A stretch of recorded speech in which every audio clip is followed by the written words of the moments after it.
Good morning. It's July 4th, the 4th of July. I'm out here in my backyard. Of course, this is Doc's Ghetto Child. I'm out here in my backyard, and we're doing what we do on the 4th of July. This is my grandson, John H. Robinson, named after Doc. Okay? And he out here with to do this thing with Doc's Ghetto Child. We're barbecuing out here this morning, and this is what we do on the 4th of July. And I have one of my pictures out here of Booker T. Washington. Okay? And I have one over here that's of Dr. Martin Luther King, Stokes Carmichael, that's a Jackson, and the musician that was there that day doing, that's at the Lorraine Motel where he was assassinated. John, what do you have there in your hand? Your book of what? The Negro in the Making of America. Hold it up there. It's the what now? Negro in the Making of America. The Negro in the Making of America. Take that other book there. And who is the author of that book you just held up there? It says Benjamin Quarry. Benjamin Quarry. That's a very, very, very unique historical book. What's read on the face of that book there? The remarkable advancement of the colored man. American. The remarkable advancement of the colored American. Look on the back of it and what it says on the back of that. Progress of a race. Progress of a race by who? Grogman. And that was put together by Professor Grogman and Professor Booker T. Washington and the other professor there. I don't know his name right off the bat, but I do have him there. I'll let you know in a little bit. But these are two different times, okay? Three different times. The day is the 4th of July, celebrating the bicentennial year of 1776. And we're going to be talking about a year of the 1900s, the early 1902, and we're going to be talking about 1968 and to present day. And we're going to also be elaborating a little about the 1706 and that early age, okay? You're okay there. Now what I'm going to do here, I'm going to do a kind of close-up of Booker T. This piece of artwork here, I done, was a Booker T. Washington. It's out of that book, The Remarkable Advancement of the Colored American. Okay, that there is Booker T. Washington. I did it from that book. Okay. And that's one of my hand pencil drawings. This is another one of my pencil drawings here. I've shown this before. This is of Dr. Martin Luther King and the people that was there that day during his assassination. I call this the moment before. Okay? Before the crack of the sound that took his life. The very moment before. The very, very moment before. And his death took a toll upon our lives in 1968. I was at Polk Elementary School in East Side, South Side, Baton Rouge, Louisiana. And I was in school there at that time. In Baton Rouge, and the schools were shut down. And all the teachers were screaming and yelling and crying, saying that they got him, they got him, they got him. All the schools in the city were shut down, and they put Baton Rouge underneath the curfews. And of course, we did what we do. You know, we was very, very, very, very, very, very keyed off about that. It was announced on every radio, every television station that you must tie a black scarf on your house somewhere if you turned the ashes between that evening and the following day. And it wasn't a joke. And we marched downtown to the capital city. It looked like a sea of blacks, like a black sea, as we went downtown to the Capitol. And they refused to want to fly the flag half-mast. We were going to take the pole down that day. And they had to bring it down half-mast. And we wanted to put the black flag over, a black scarf over the American flag. And of course the governor disagreed. And we ended up flying them on equal basis. And then they decided that so many American lives have been lost at war between black and white until they found it unaware that old blood-stained banner of American flag deserved to be on the top. So we flew it on the top, and the city was put on the curfews. And a rout broke out a couple days later. And oh my God, that was the day when they went into people's homes and took their homes. And took big houses that white folk lived in and took them. And people ended up selling the home. They had to vacate them later, but they ended up moving out of that part of the city. And that part of the city now is almost predominantly black. Okay? Baton Rouge, Louisiana. I never will forget that. And we left right after the curfew, and we came back. We went down to Florida, and we lived that life down there for a while. This is a day that we are celebrating that we had a little part to do with it. What did you understand about from the book about what these people are called? Quakers. The Quakers? Well, what were the Quakers? They were a non-violent group that wanted to free slaves. A non-violent group that wanted to free slaves. But how on earth they were going to try to free slaves with non-violence? These people were hanging us and cutting our feet off, and we was already rude not to have feelings. We wasn't even raised up to the level of an animal, because the animal could feel. They would sympathize for a goat before he cut his throat, but they wouldn't sympathize for us when they cut off our private parts or whatsoever. You know, and because we didn't show no signs of fear of being able to take pain. That was that old African Mandinka. That was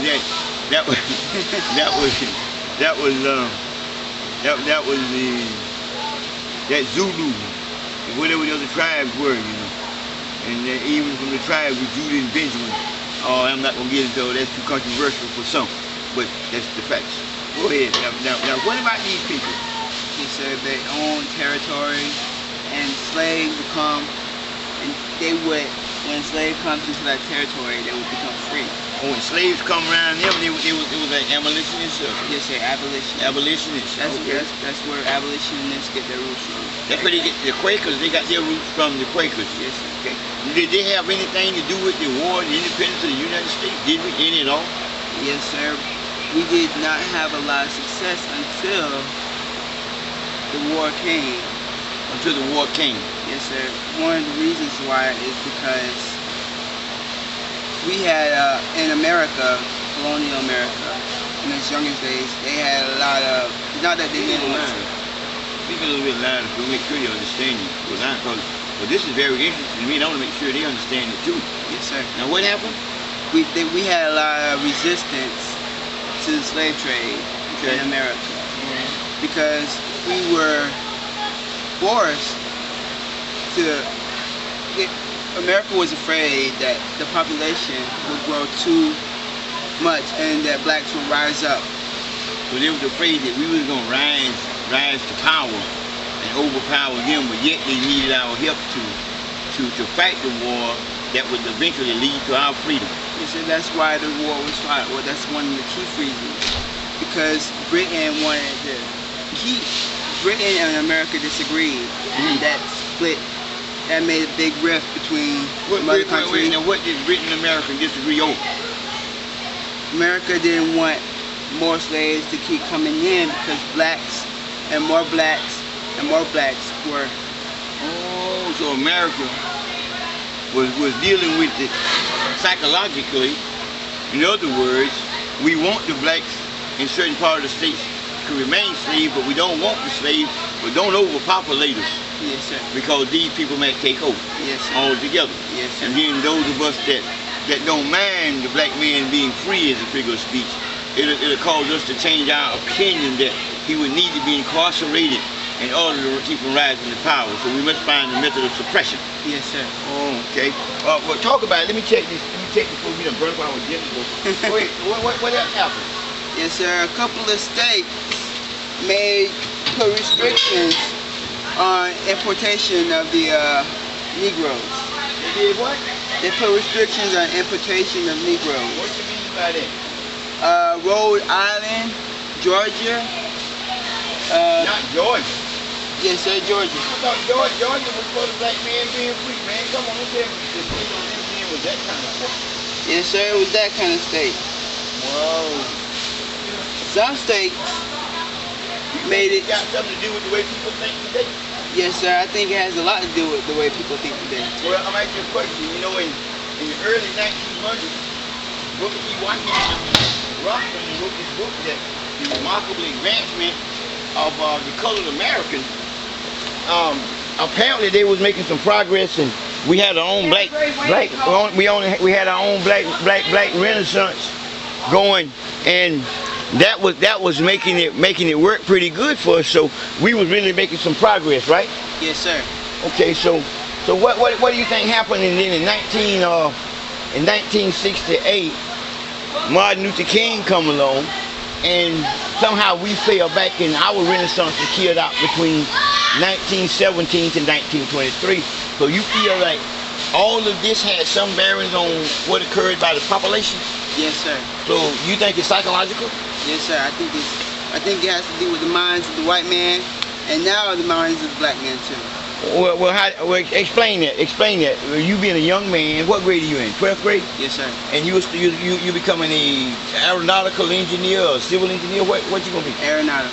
Aeronautical. Yes, sir. So you study mechanical first. Yes, sir. So you understand that you got to go to school for 12 to 18 years before you're really done and get your PhDs. You know? Yes, sir. Are you willing to do that? I love school. You love school. I love school. Oh wow. Well, Grandpop sure love you, and I definitely want some engineers and architects and attorneys and doctors. Yes, I mean all of that in the family. And I want degrees, Yes, sir. And I feel that that's gonna be our steps in progression. What do you feel like the young man need as Black America?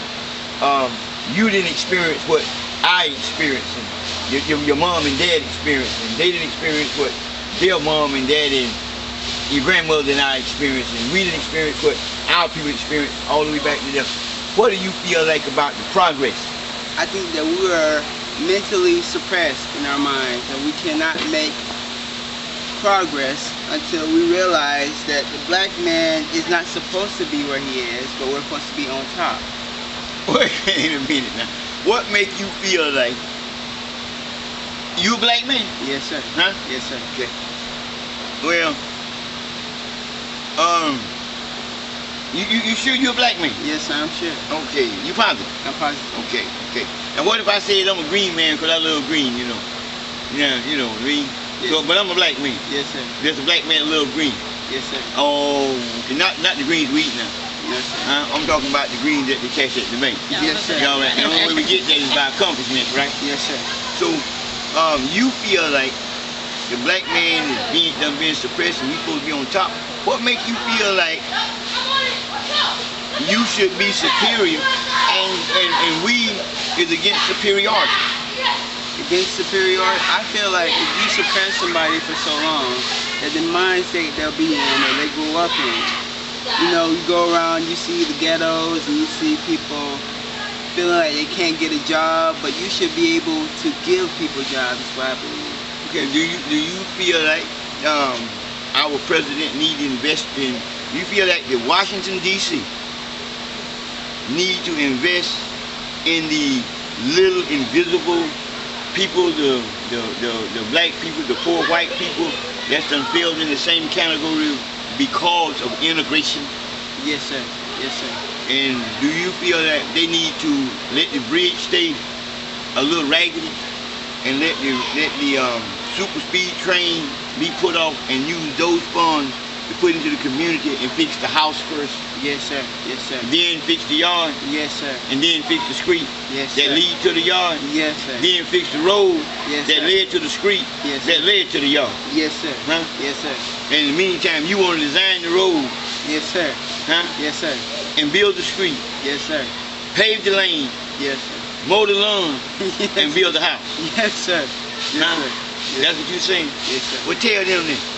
Yes, sir. In your own way. And the way you feel about it, the way you need it to mold for your future. You don't have about 2 to 3 minutes. How you want your future to come out for your children, not me. My time is done. What I feel like is that education is the most important step. We do need help here in Valdosta, Georgia. Yes, sir. And elsewhere. We need help in the ghettos. We need help people who are poor, living in the projects. It's not just that, we don't help ourselves, because I'm definitely going to help myself when I grow up. Oh, now I'm going to college soon. But well, I hate to end this session, but I'm gonna have to end this clip. We're gonna pick it right back up from here. All right.